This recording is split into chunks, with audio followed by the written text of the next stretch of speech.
Kata Abu Abbas Al-Mursi, wali Allah itu, dia bilang, guru itu kan wali, kalau mursyid berarti wali Allah, dia sudah marifat sama Allah. Guru itu dia ditutup dengan jasadnya, mursyid itu. Jasad fisik inilah yang menutupi kelebihan nur yang ada di dalam batin dia. Kalaulah nur itu dibuka kepada kita ini, kita tak lagi menyembah Allah, pasti menyembah guru. Nah, ini bang, paham nih? Tapi Allah tutup guru itu dengan fisik manusia, makan seperti kita, ngomong seperti kita, biasa-biasa saja, tapi di dalamnya dia terbimbing oleh Allah Subhanahu wa taala. Paham nih? Nah, itu yang ngomong Abu Abbas Al-Mursi. Wali itu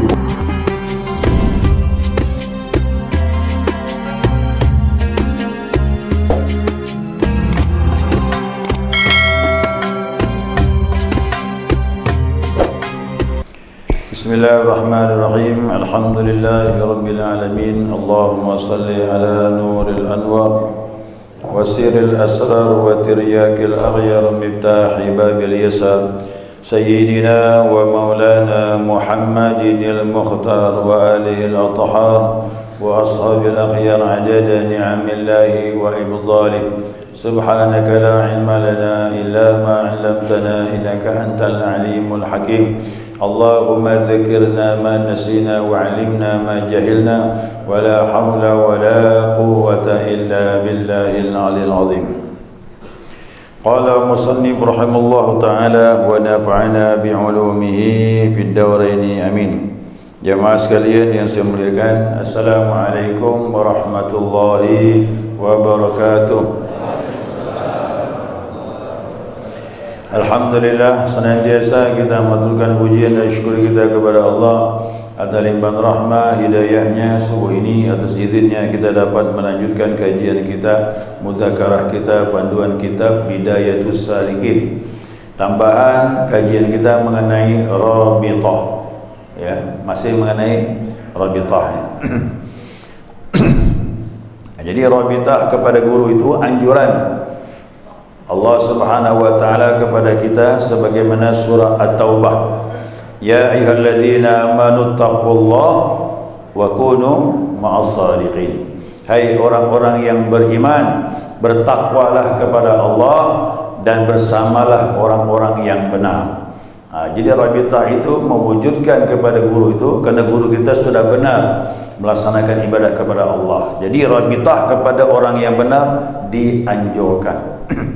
Itu dasarnya.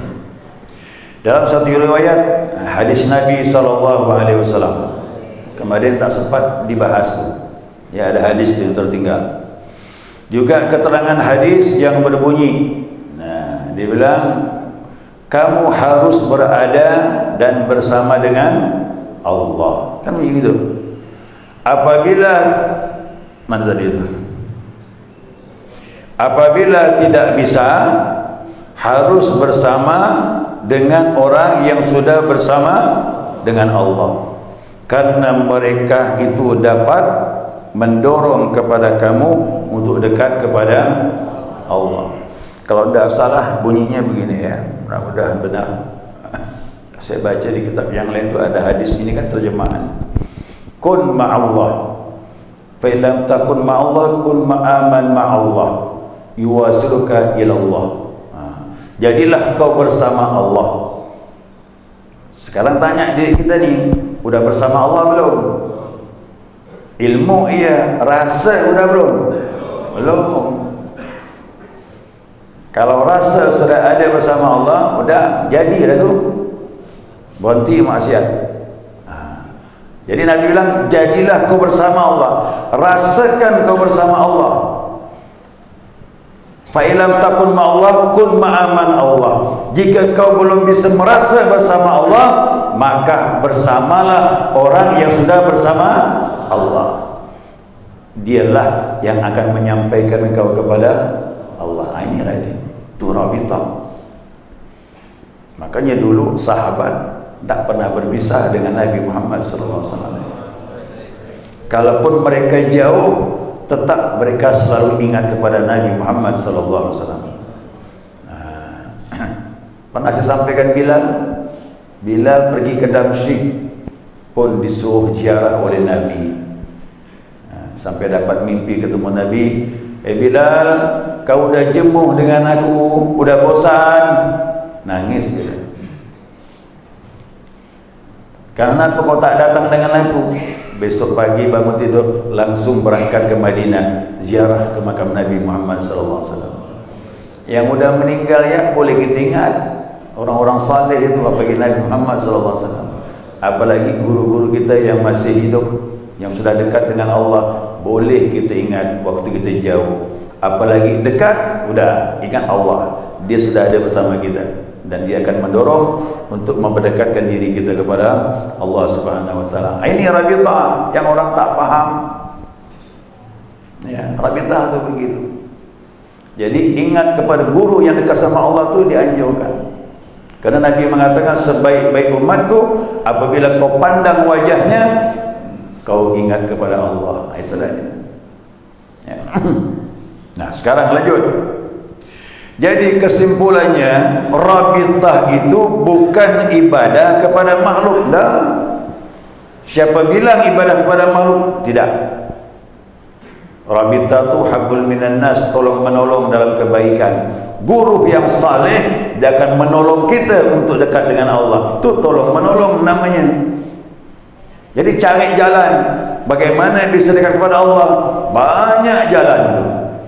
Ya, jalannya banyak. Nah, kemudian akan tetapi sekedar alat untuk mencapai tujuan. Alat. Guru tu alat kita untuk dekat kepada Allah. Ingat, gurunya harus mursyid yang sudah makrifat kepada Allah, bukan guru kebanyakan. Ya. Nah, apabila tujuan itu atau yang dimaksud adalah sesuatu yang wajib, kalau seandainya kau harus dekat kepada Allah, dihukumkan kau wajib dekat kepada Allah.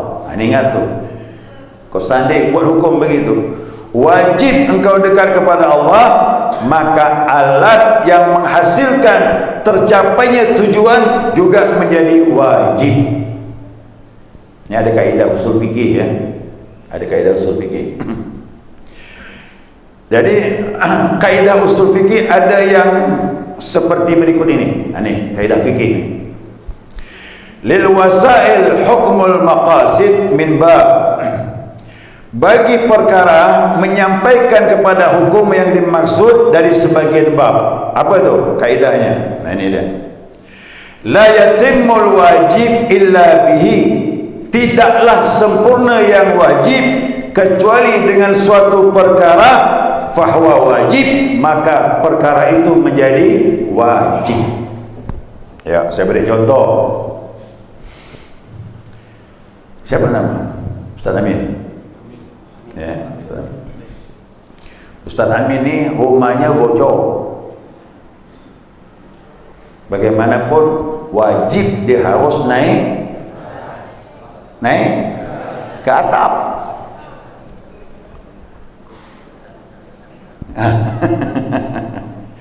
Nah, sekarang beliau tidak bisa naik ke atas atap kecuali harus dibantu dengan dengan apa? Tangga lah. Ini kaidah fikih itu begitu. Nah, tidaklah bisa beliau naik ke atas atap kecuali dibantu dengan tangga.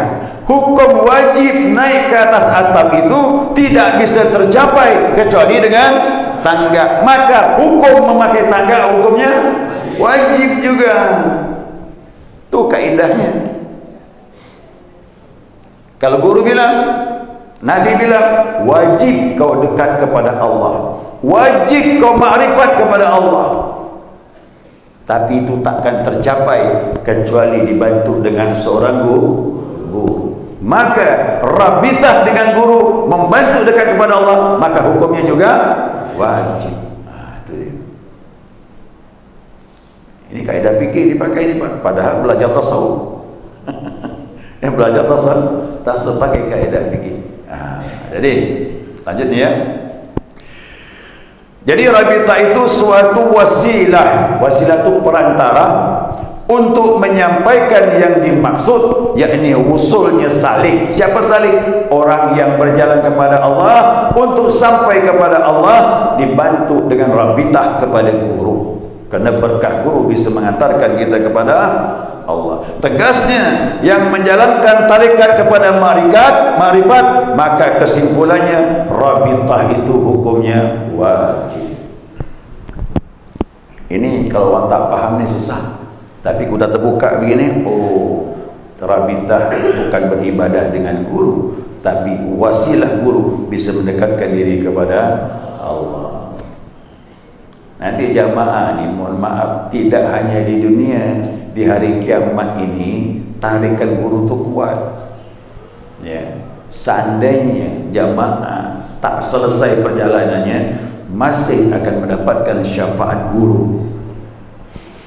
Di mana? Dalam sebuah hadis Nabi SAW bersabda, yashfa'u yawmal qiyamah thalath, yang bisa beri pertolongan kita di hari kiamat 3. Al-anbiya wal ulama wasyuhada.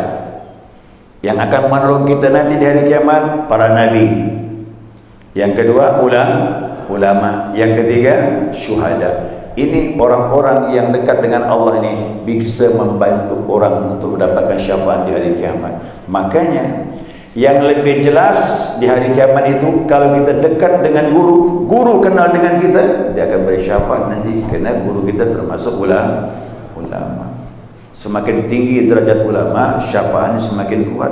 Tapi saya tak berharap syafaat hari kiamat, syafaat di dunia ini dia bisa mengantarkan kita kepada Allah. Maka rabitahlah dengan dia, dia akan bisa nolong kita.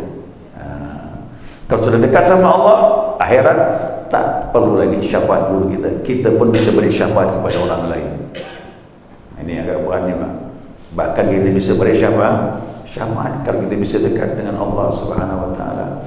Jadi kelebihannya orang yang dekat sama Allah tidak semata-mata masuk surga, tapi diberi peluang oleh Allah. Cari orang yang memberi syafaat. Maka semakin tinggi keadaan guru, maka syafaatnya semakin besar. Nah, di sini diberi contoh ni rabitah ni. Ini Al-Quran semua ni. Ya, makanya ulama-ulama yang resap yang paham ni, lihat contoh ni rabitah ini. Contohnya siapa? Nabi Yusuf alaihissalam. Nabi Yusuf pakai rabitah, maka dia selamat dari maksiat. Ini Nabi Yusuf. Ketika digoda oleh Siti Zulaiha. Nah, ini pemuda-pemuda ni, kalau tak pakai rabitah bahaya ni. Ya kan? Ini perlu rabitah ni. Nah, seandainya beliau Nabi Yusuf tidak melihat burhan, bukti dari Allah Subhanahu wa taala ketika beliau akan bersatu badan dengan Siti Zulaiha. Sebenarnya mohon maaf, Al-Quran yang menyatakan Nabi Yusuf juga ada mau. Ini Al-Quran dia. Jadi tahap awalnya Nabi Yusuf mau juga dia. Tergoda.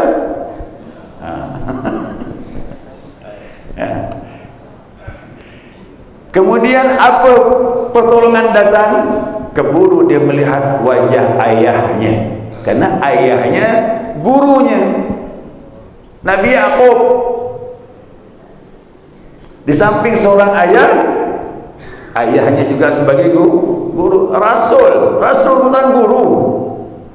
Orang bilang nepotisme, dah nepotisme pula. Ini nabi. Nabi Yusuf ayahnya Nabi Yaqub, Nabi Yaqub ayahnya Nabi Ishak, Nabi Ishak ayahnya Nabi Ibrahim. Ni nabi. Itu memang dipilih memang. Nabi Yusuf ayah, kakek, apa lagi? Nyam. Moyangnya pun rasul juga. Nah, yaitu Nabi Yaqub, sehingga Nabi Yusuf kaget dan sadar. Kenapa? Terbuka pandangannya kepada wajah ayahnya. Jamaah nanti gitu.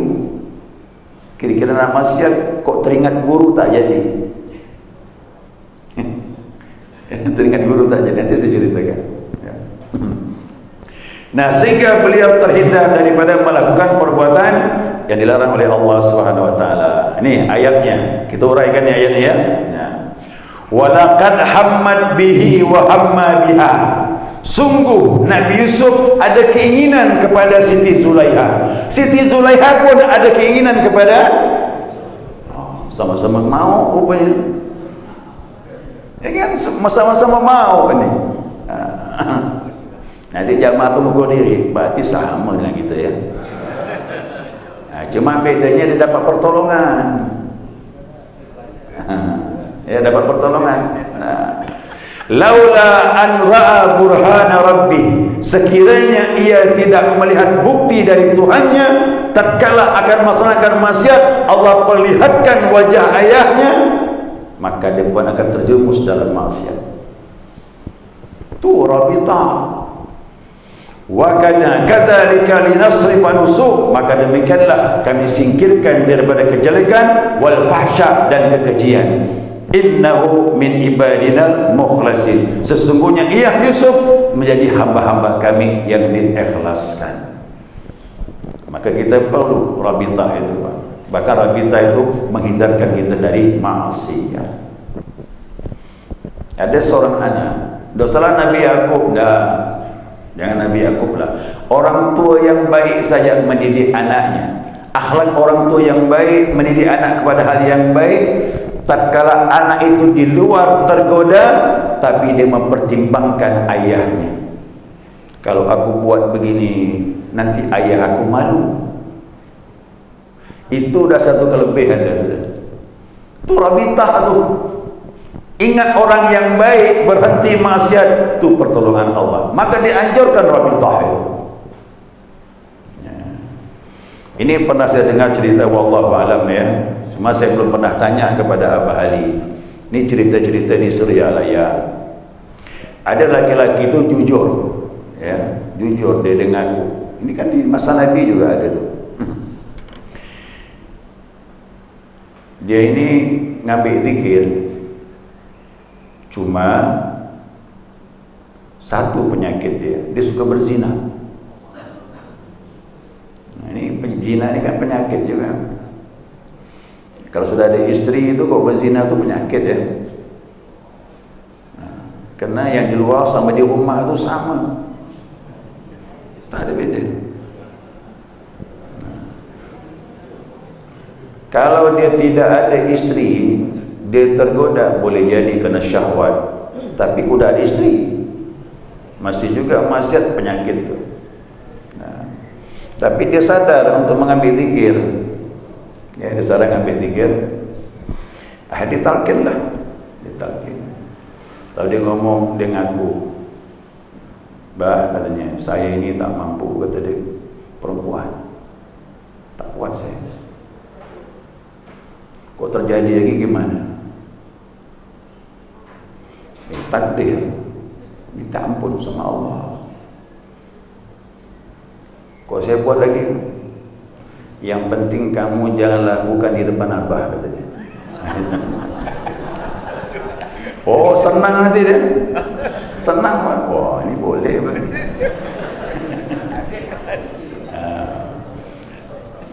Begitu ada keinginan, ya, mama dia melakukan itu, bahkan dia berbuat hal-hal yang tak baik pada sudah punya istri.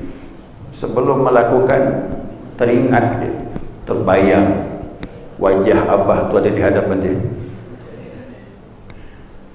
Berhenti, dia tak jadi. Kedua diulang lagi, begitu lagi. Jadi perkataan mursyid itu udah tahu dah mursyid. Dengan begini dia bisa berubah, bahwa dia sadar ternyata tatkala kau ambil zikir, mursyid sudah memantau kita. Jadi rohani dia seolah memandang wajah guru, tak jadi buat maksiat. Ini Pak, dalam tarekat itu kekuatan rohani guru itu sangat membantu. Jadi kita bukan beribadah sama guru, enggak, tapi berkah guru itu memperbaiki kita. Ya, sehingga kita semakin mudah jalan untuk dekat kepada Allah. Paham ya rabitah ni, Pak? Nah, inilah rabitah dianjurkan. Boleh ingat orang yang saleh, tak masalah. Kita abadikan dalam salat. Assalamu alayna wa ala ibadillahis salihin. Ya, wallahu alam. Selesai sudah. Mungkin ada pertanyaan? Ya. Mengenai rabitan Ustaz, kemarin itu pas awal di sini beliau mengatakan kita itu harus ma'rifat dulu pada guru, baru ma'rifat pada guru. Itu bagaimana Ustaz? Ya, kalau kita kenal kepada guru kita, itu jalan kepada Allah. Ya, jalan kepada Allah Subhanahu wa taala. Orang yang saleh ini, dia contoh figur Nabi Muhammad SAW. Dulu sahabat tak kenal Allah. Mana kenal Allah sahabat? Sahabat hanya kenal Nabi Muhammad SAW. Mereka tak paham tentang Allah itu. Nah, makanya kata Nabi mengatakan, kalau aku beritahu kalian di belakang bukit Safah ini ada musuh yang menyerang, percaya ke kalian? Percaya ya Muhammad, kau tak pernah bohong. Modal percaya dengan Nabi itulah yang menguatkan iman dia. Kita gitu, sama guru harus percaya penuh. Tapi guru yang betul ya, mohon maaf nih, guru yang sudah mengenal kepada Allah. Makanya sahabat itu tak ragu dengan Nabi Muhammad SAW. Seorang sufi besar namanya Syekh Jalaluddin Ar-Rumi. Orang ulama-ulama lain ditanya, apa bukti adanya Allah? Secara tauhid, adanya alam, diri kita ini, tanda-tanda adanya. Tapi Syekh Jalaluddin tidak mau jawab begitu. Ya Syekh, apa bukti adanya Allah? Dia jawab, bukti adanya Allah, adanya Nabi Muhammad SAW. Nah, kan di situ ada kebaikannya, contoh yang luar biasa. Guru yang benar harus begitu aja. Makanya kalau guru tak benar, jangan ikut, larilah sudah. Boleh ikut guru yang guru itu telah mengikuti Nabi Muhammad SAW. Makanya selektif nih, yang ngaku-ngaku mursyid itu banyak sekarang, tapi belum tentu steril. Biasalah, klaim-klaim itu biasa. Nah, tapi guru yang benar insya Allah dia sudah bisa membimbing kita. Apa sebab? Dia sudah terbimbing oleh guru sebelumnya. Guru sebelumnya juga begitu, telah terbimbing guru sebelumnya sampai kepada sahabat. Sahabat telah terbimbing Nabi Muhammad SAW. Nabi Muhammad dibimbing oleh Allah Subhanahu Wa Taala. Ini terus mengalir. Makanya tarekat itu ada sanad silsilah yang semuanya sudah mendapatkan pemantapan ilmu dari guru-guru sebelumnya. Nah, kita juga begitu. Maka yang terbaik kenal guru, nanti guru mengenalkan kepada Allah. Itu namanya kenal guru. Kebaikan gurunya, akhlak gurunya, penyampaian gurunya, benar semuanya. Nah, kenal loh dia. Nanti dia memberkah kita kepada Allah SWT. Ini agak unik nih Pak, dalam ilmu ini. Kita ini, kata Abu Abbas Al-Mursi, wali Allah itu, dia bilang, guru itu kan wali. Kalau mursyid berarti wali Allah, dia sudah marifat sama Allah. Guru itu dia ditutup dengan jasadnya. Mursyid itu, jasad fisik inilah yang menutupi kelebihan nur yang ada di dalam batin dia. Kalaulah nur itu dibuka kepada kita ini, kita tak lagi menyembah Allah, pasti menyembah guru. Nah, ini bang, paham nih? Tapi Allah tutup guru itu dengan fisik manusia, makan seperti kita, ngomong seperti kita, biasa-biasa saja, tapi di dalamnya dia terbimbing oleh Allah Subhanahu Wa Taala. Paham nih? Nah, itu yang ngomong Abu Abbas Al-Mursi. Wali tu kok dibuka rahasia dia, pasti disembah orang. Tapi tak boleh nyembah manusia kan. Apalagi Nabi Muhammad SAW. Kalau dibuka rahasia Nabi pun orang pasti menyembah dia. Tapi Nabi tertutup. Tetap Nabi mengatakan dirinya, wa asyhadu anna Muhammadan abduhu. Tetap dia hamba Allah, pesuruh Allah. Ditutup nih Pak dengan fisik manusia Rasulullah. Guru juga begitu. Fisiknya seperti kita, tapi di dalamnya beda dengan kita. Jadi yang terbaik kenal guru, nanti kenal Allah. Ya. Makanya jangan heran dalam tarekat ini ada hormat, khidmah dengan guru itu. Kenapa? Supaya rahmat Allah turun kepadanya dan mudah terbawa untuk dekat dengan Allah Subhanahu wa taala. Ya. Kira-kira Abdullah bin Mas'ud itu apa kelebihan dia? Kok bisa dekat dengan Allah? Abdullah bin Abbas itu apa kelebihan dia? Bisa dekat sama Allah. Abdullah bin Mas'ud tak ada lain. Nabi itu kalau sampai di mana tempat, dia ambil sandal Nabi, ditepikan. Selesai urusan Nabi, Nabi keluar, dia ambil sandal Nabi, diletakkan. Itu khidmahnya Abdullah bin Mas'ud. Abdullah bin Abbas, apa khidmahnya? Setiap Nabi mau berwudu, siapkan air wudu. Nabi mau salat, disiapkan alas. Kena khidmah dengan Nabi itu, Allah angkat derajat dia semua. Kenapa sahabat buat begitu, Bang? Karena dia tahu, dia kenal betul Nabi Muhammad SAW. Nah, tapi Abu Jahal gimana? Abu Jahal tak mau. Kenapa? Allah tutup hati dia, kena tak dibukakan kebenaran, kelebihan Nabi Muhammad SAW. Jadi kalau ada seorang mursyid dibenci orang pun wajar. Kenapa? Allah tutup hati dia. Allah tak bukakan kelebihan guru itu kepada dia, supaya dia tak dapat manfaat dari itu. Gitu kan sahabat? Kenapa dia hormat dengan Nabi Muhammad? Kerana dia tahu kelebihan Nabi Muhammad. Saya juga begitu. Kenapa saya hormat dengan guru saya? Kerana saya tahu kelebihannya yang orang lain tak tahu. Faham tak? Makanya saya tak heran guru-guru kita dipitnah orang, tak masalah. Saya kenal dia, orang lain tak kenal. Gitu ke Abu Jahal. Kenapa fitnah Nabi? Dia tak kenal Nabi Muhammad SAW. Maka tarekatnya unik, seperti sahabat dengan Nabi, begitulah sama. Jadi untuk kenal Allah, kita dekat rabitah dengan guru kita, insyaAllah pelan-pelan akan terbawa ke sana. Ya.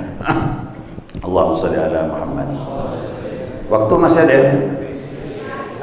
Habis. Assalamualaikum warahmatullahi wabarakatuh. Jadi rabitah ini selektif ya. Tak bisa orang semua kita jadikan rabitah. Kalau selektif, tak boleh tak. Kerana guru yang mursyid itulah yang bisa dipakai untuk rabitah. Kerana rohani dia menjangkau hati murid tatkala telah mengambil zikir talqin itu. Saya ini diberi mandat untuk menalkinkan saja, tak lebih daripada itu. Kelebihan-kelebihan ilmu ni biasa, ngajar dan sebagainya ni, itu kebanyakan. Tapi untuk sebagai rohani yang bisa membimbing murid, belum. Saya belum menyelesaikan rukun tarekat, belum selesai pelajaran saya lalui. Makanya saya ni pun namanya salik, sedang berjalan. Orang yang sedang berjalan jangan jadikan rabitah, nanti tak jalan-jalan dia. Karena dia belum kuat, gimana? Kalau boleh saya ini ibarat cahaya tu baru pelita, belum lampu. Cuba jamaah masing-masing bawa pelita di sini di ruangan ini. Bisa tak melawan lampu? Tak bisa. Makanya dalam tasawuf itu harus bisa mengukur diri. Jangan mandai-mandai, tak boleh ya. Soal adab namanya. Belum menyelesaikan pelajaran tarekat, udah ngaku mursyid. Oh, ini kualat namanya ni. Gimana murid akan rabitah dengan dia sedangkan dia belum selesai pelajarannya dalam berzikir kepada Allah. Jadi wakil talqin itu cuma diberi mandat menalkinkan, bukan dia mursyid dan bukan wakil mursyid. Faham tak tu? Ya, bukan mursyid dan bukan wakil mursyid yang selama ini ikhwan keliru semuanya tentang wakil talqin ini. Kita harus nolkan, kita tidak ada apa-apa. Tatkala saya menalkinkan, hakikatnya mursyidlah yang menalkinkan. Saya cuma teknis saja. Walaupun mursyid jauh, tatkala saya fatihahkan dia, saya bimbing orang berzikir, rohnya sudah membimbing sudah. Ini nama mursyid mah. Kalau orang namanya mursyid banyak, tapi mursyid betul tu selektif dia. Ya. Jadi tak boleh. Jangan jamaah mandai-mandai rabitah dengan saya. Tak jalan-jalan saya. Tak sampai-sampai di saya ni. Jadi cukup rabitah dengan mursyid. Kepada guru kita, Abah Ali boleh. Dia sudah menyelesaikan pelajarannya. Dari zikir lataifnya, muraqabahnya, semua zikir selesai. Bahkan diberi ijazah sudah. Kalau saya makin jelas, makin saya bergaul sama dia, selesai, clear pelajaran dia. Itu boleh. Saya jangan. Nanti jamaah akan tahu satu saat tertentu nanti. Kalau saya sudah bisa menyelesaikan, apa-apa boleh. Kau ni jangan. Bahaya. Apalagi tak selesai. Meninggal pula, udah selama-lamanya begitulah, udah. Jangan dijadikan rabitah.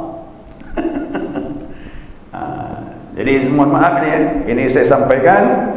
Jadi wakil talqin tak lebih kedudukannya, cuma teknis menalkinkan. Itu saja. Makanya saya melihat wakil talqin tu tidak agak orang istiqamah. Belum tentu dia bangun malam. Kerana dia membantu mursyid untuk menalkinkan. Tapi pelan-pelan dia. Pelan-pelan dia nanti juga beribadah. Nah, bisakah nanti wakil talqin jadi mursyid? Bisa. Kalau dia sungguh-sungguh dan telah menyelesaikan pelajaran, bisa. Berarti dia bisa meneruskan gurunya dan bisa dipakai untuk rabitah. Ya, tapi sekarang alhamdulillah kita berzikir, kita ada mursyid. Mursyid itulah kita pakai rabitah.